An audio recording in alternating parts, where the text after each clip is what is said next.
নমস্কার, আপনারা দেখছেন এখন দাসপুর বার্তা। শ্রীপুর সুস্বাস্থ্য কেন্দ্র উদ্বোধনে সভাপতি ঘাটাল পঞ্চায়েত সমিতি। 2রা ডিসেম্বর সোমবার ঘাটাল পঞ্চায়েত সমিতির সভাপতি শ্যামলী সর্দার শ্রীপুর সুস্বাস্থ্য কেন্দ্র উদ্বোধন করেছেন। এ প্রসঙ্গে তিনি মাতৃমঙ্গলে বাংলার মাননীয় মুখ্যমন্ত্রী মমতা বন্দ্যোপাধ্যায়ের অনুপ্রেরণায় এই চিকিৎসা পরিষেবা কেন্দ্র প্রাপ্তিতে কৃতজ্ঞতা ব্যক্ত করেছেন।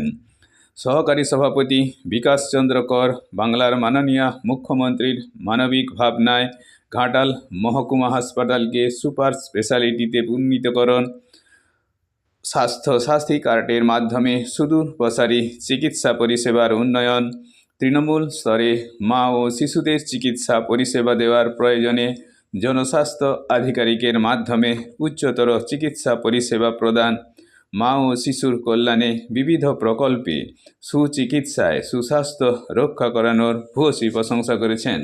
এদিনের অনুষ্ঠানে এলাকাবাসীদের সাথে আরও সামিল ছিলেন ঘাটাল পঞ্চায়েত সমিতির জনস্বাস্থ্য কর্মাধ্যক্ষ পঞ্চানন মণ্ডল, মনোহরপুর 2 জিপি প্রধান মৌসুমি ঘাটি, উপপ্রধান নজরুল ইসলাম, BMOH ডাক্তার শহীদুল আলম প্রমুখ সুধীজন।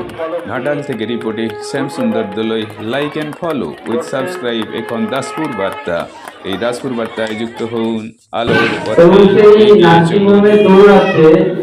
মানুষ ভীষণভাবে জর্জরিত হয়ে যেত এবং আগে আমাদের এই ঘাটালের যে হসপিটালের যে পরিবেশ ছিল সেখানে কিন্তু আমরা ভালোভাবে ঢুকতে পারতাম না, পেশেন্ট ভর্তি করতে পারতাম না। সেখানে যে আনহাইজেনিক পরিস্থিতি, সেখানে যে দুর্গন্ধ চারিদিকে ছড়িয়ে পড়তো।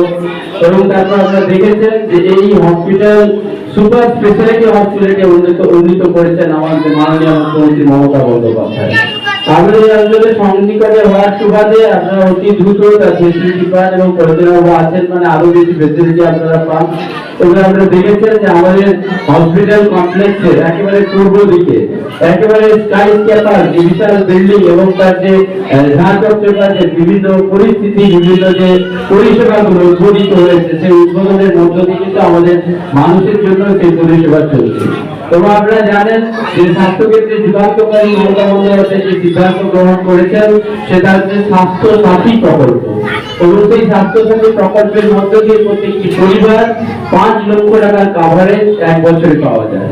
মমতা বন্দ্যোপাধ্যায় এটা অনেক কষ্ট করে অনেক যন্ত্রণার মধ্য দিয়ে এই প্রকল্পগুলো চালু করেছেন। সেই প্রকল্পের সুবিধা সাধারণ মানুষ, বিশেষত সাধারণ মানুষ, যারা ডাউন প্রোডাক্ট মানুষ, যারা পিছিয়ে পড়া মানুষ, যারা মূল স্ট্রিমে নেই, যারা অনেকেই গরিব দুস্থ, তারা এই ফেসিলিটি দিচ্ছেন।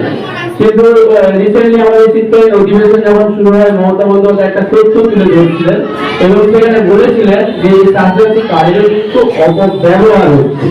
সেটা আমাদের স্বাস্থ্য দপ্তরে যারা কর্মী আছেন, যারা ডাক্তারবাবুরা আছেন, তাদেরকে অনুরোধ করবো যে এই স্বাস্থ্যসাথী কার্ড নিয়ে যাতে অসাধু ব্যবসায়ী কোনো ধরনের সুযোগ তারা না পায়, সেটা কিন্তু আমাদের দেখতে হবে। সেটা আমাদের যেন হসপিটালের সুপার আছেন, আমাদের এসডিও সাহেব আছেন, ভিওই সাহেব আছেন, যারা এই দপ্তরের সঙ্গে যুক্ত, স্বাস্থ্যক্ষেত্রের সঙ্গে যুক্ত, তাদেরকে সেটা অনুরোধ করবো।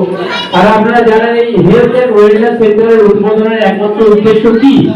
আমাদের উদ্দেশ্য হচ্ছে গ্রাসরুট লেভেল পর্যন্ত হেলথ পরিষেবাটা মানুষের কাছে তুলে ধরা। কেননা আমরা প্রত্যেক ক্ষেত্রেই দেখেছি যে আমাদের গ্রাম বাংলার মানুষ, গ্রামাঞ্চলের মানুষ, খেটে খাওয়া মানুষ, কৃষিজীবী মানুষ, তারা কি করেন, কাজকর্মে তারা ব্যস্ত থাকেন। আমাদের যে বিভিন্ন প্যারামিটার গুলো আছে সেগুলো তারা কিন্তু লক্ষ্য করেন না। আমাদের আশা দিদিমণিরা বারবার অ্যাওয়ারনেস ক্যাম্পের মধ্যে দিয়ে বলেন যে মাঝে মাঝে তাদের ব্লাড টেস্ট করে দেখা উচিত, তাদের সুগার, প্রেশার বা অন্যান্য যে মিনিমাম যেগুলো ক্রাইটেরিয়া আছে, কোলেস্টেরল, সেগুলো যাতে তারা দেখেন।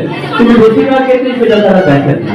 আমরা দেখেছি কৃষিজীবী মানুষ তারা কাজকর্মে থাকেন, একটু জ্বর হলে সকালে একটা প্যারাসিটামল খেয়ে নেন, খেয়ে নিয়ে আবার তারা কাজে কিন্তু নেমে পড়ে।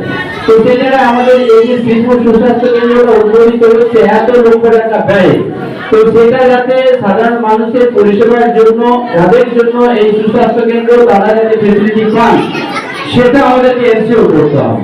অর্থাৎ এখানে সিএইচও ম্যাডাম থাকবেন, এখানে তাদের বিভিন্ন ধরনের প্রাইমারি যে ট্রিটমেন্ট সেই ট্রিটমেন্ট গুলো দেওয়া হবে, এবং ট্রিটমেন্টের পর যদি দেখা যায় যে এখানে তার ট্রিটমেন্টের জায়গা নেই বা আরো একটু বেশি জায়গায় বড় জায়গায় পাঠাতে হবে, সামনে আমাদের এসি হসপিটাল আছে, সেখানে থেকে রেফার করা হবে। এখান থেকে তো বীরসিংহ আমাদের যে বিপিএসসি আছে সেখানে পাঠানোর প্রয়োজন হয় না, বেশিরভাগই আমাদের মানুষ তারা কিন্তু সরাসরি আমাদের ঘাটাল এসি হসপিটালে চলে যান। তো সেই জায়গায় আমাদের অনুরোধ যে এখানে আমাদের সিএইচও ম্যাডাম তিনি সময় দেবেন।